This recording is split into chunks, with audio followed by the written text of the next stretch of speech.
தொடக்க நூல் பிரிவு 4. காயினும் ஆபேலும். ஆதாம் தன் மனைவி ஏவாளுடன் கூடி வாழ்ந்தான். அவள் கருவுற்று காயினை பெற்றெடுத்தாள்.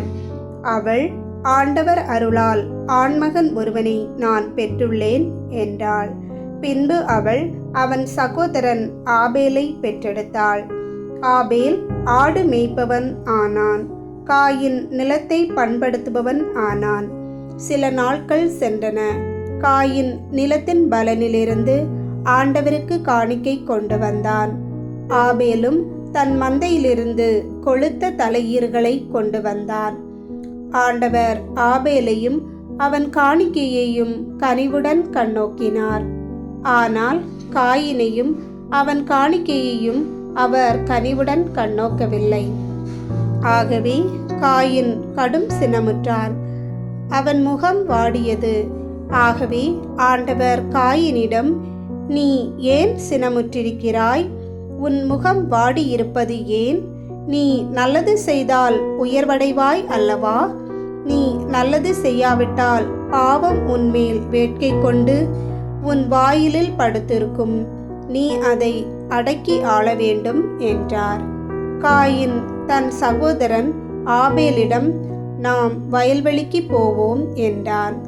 அவர்கள் வெளியில் இருந்த பொழுது காயின் தன் சகோதரன் ஆபேலின் மேல் பாய்ந்து அவனை கொன்றான்.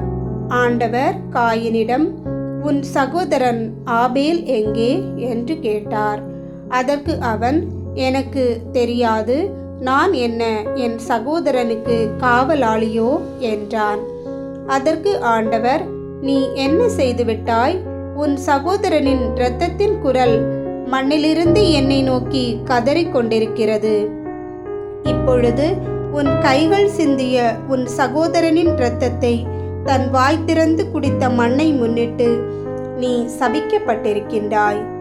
நீ மண்ணில் பயிரிடும் பொழுது அது இனிமேல் உனக்கு பலன் தராது. மண்ணுலகில் நீ நாடோடியாக அலைந்து திரிவாய் என்றார். காயின் ஆண்டவரிடம், எனக்கு கொடுக்கப்பட்ட தண்டனை என்னால் தாங்க முடியாததாக இருக்கிறது. இன்று நீர் என்னை இம்மண்ணிலிருந்து துரத்தி இருக்கின்றீர். உமது முன்னிலை நின்று நான் மறைக்கப்பட்டுள்ளேன். மண்ணுலகில் நான் நாடோடியாக அலைந்து திரிய வேண்டியுள்ளது. என்னை காண்கின்ற எவனும் என்னை கொல்வானே என்றான். ஆண்டவர் அவனிடம், அப்படியன்று, காயினை கொல்கின்ற எவனும் 7 முறை பழிவாங்கப்படுவான் என்று சொல்லி, காயினை கண்டுபிடிக்கும் எவனும் அவனை கொல்லாமல் இருக்க ஆண்டவர் அவன் மேல் ஓர் அடையாளம் இட்டார். பின்னர் காயின் ஆண்டவர் திருமுன்னை விட்டு சென்று ஏதேனுக்கு கிழக்கே இருந்த நோது நாட்டில் குடியேறினான்.